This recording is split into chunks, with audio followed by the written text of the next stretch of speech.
Indian cinema এটি এমন একটা ইন্ডাস্ট্রি যেখানে প্রতি বছর হাজার হাজার মুভি রিলিজ হয়। তবে দুঃখের বিষয় হলো এর মধ্যে 90% মুভি আবার লস হয়, জাস্ট 10% সিনেমা প্রফিট আনতে পারে। ধরুন বাহুবলী, ট্রিপল আর, পুষ্পা, এই সবগুলো।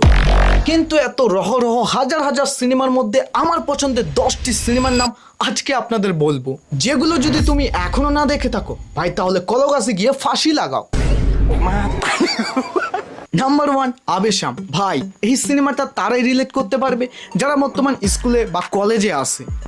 ওই যে আমরা আমাদের সিনিয়রদের হাতে র্যাগিং এর শিকার হই না, মূলত ওদের হাত থেকে কিভাবে বেঁচে তাদের বড় একটা শিক্ষা দেওয়ার দরকার, ওটাই এই সিনেমায় দুর্দান্ত ভাবে প্রেজেন্ট করা হয়েছে। অ্যান্ড রাঙ্গা ভাই এই লোকটার অ্যাটিটিউড অ্যান্ড প্রেজেন্ট মানে জাস্ট গুজ বাম। মানে সে যখন কলেজের সামনে আসে বা বিড়ি ফুকে বা যেরকমেরই আর কি অ্যাটিটিউড দেখায়, ওগুলো ভাই দেখে তুমি তার মতো ট্রেন্ড ফলো করবা আর ভাববা, ইস আমার কলেজেও যদি এরকম একজন গ্যাংস্টারকে পেতাম তাহলে সিনিয়রদের মা বোন এক করে দিতাম। নাম্বার 2 সীতারামম।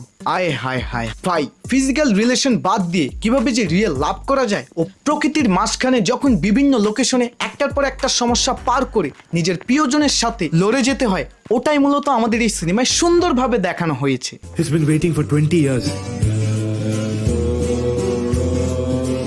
Princess Nurjahan.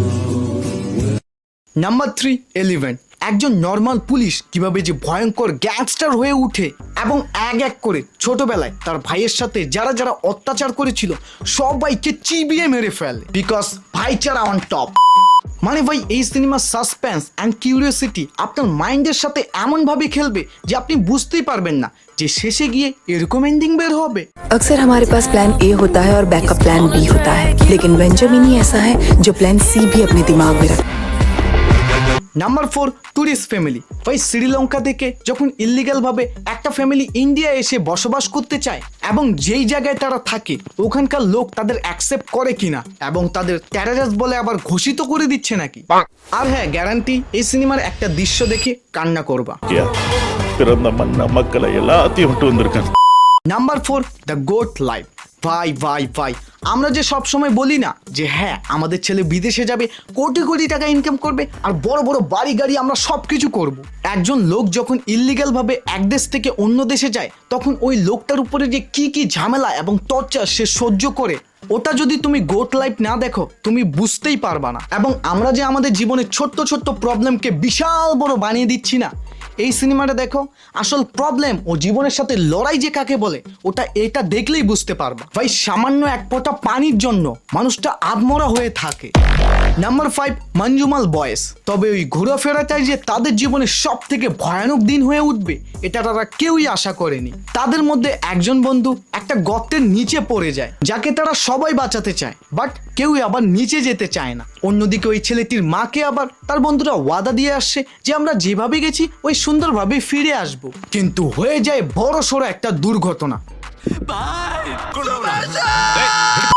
এবং পুলিশ, ফায়ার সার্ভিস যত লোক আছে সবাই আসে, বাট কেউ তাকে ওখান থেকে বেরিয়ে করতে পারে না। নাম্বার 6 শ্যাম সিম রয়। কলকাতায় তার বাড়ি, তবে একটি ফেস্টিভ্যালে সে সাই পল্লবীকে পছন্দ করে ফেলে। বাট টুইস্ট হলো সাই পল্লবী যে মন্দিরে আছে সেখানে সে ডান্স করে ওখান থেকে তাকে আবার বের করে আনা খুবই মুশকিল, যেটা কি আমাদের হিরো করতে পারে। তার থেকেও বড় টুইস্ট হলো এই সিনেমার একটা ক্লিপ ফেসবুকে আগে খুবই ভাইরাল হয়েছিল যে তুই এই জাতির, তুই ওই জাতির, তুই আমাদের জল খাবি না, তুই আমাদের বাসনপাত্র নাড়বি না, না হলে অশুদ্র হয়ে যাবে, তুই আমাদেরকে টাচ করলি এখন তো আমাকে গোসল করতে হবে।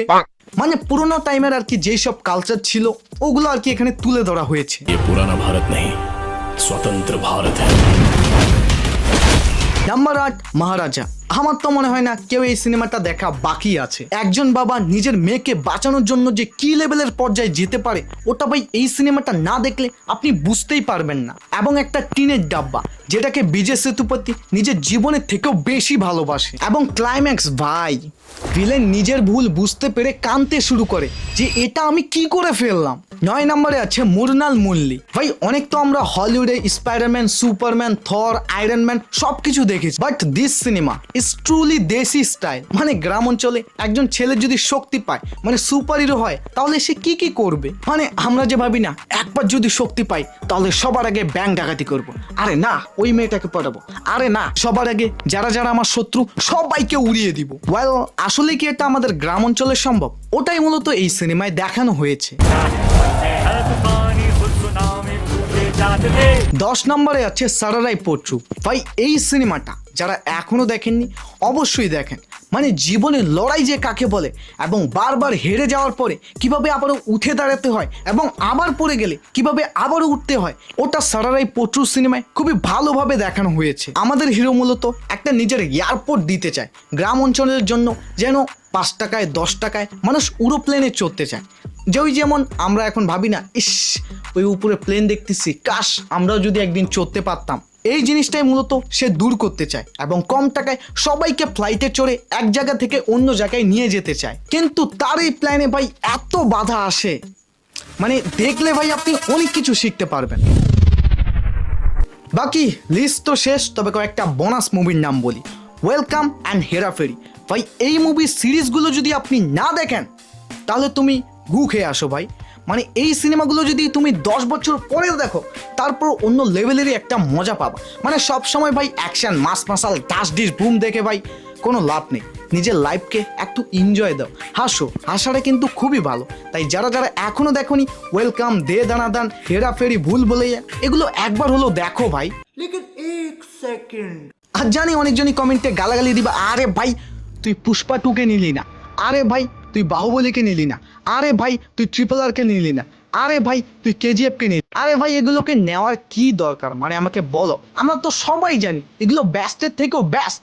তবে আমি এমন কিছু মুভি খুঁজে নিয়ে এসেছি যেগুলোর মধ্যে হয়তো কিছু মুভি তোমরা দেখোনি, তাই ওগুলো এনজয় করো। বাহুবলী, KGF, RRR এগুলো তো সবাই দেখছে ভাই, এগুলো নিয়ে বলার কি আছে? কিন্তু কারো কিছু আর বলার না থাকলেও আমার একটা বড় কথা বলার আছে।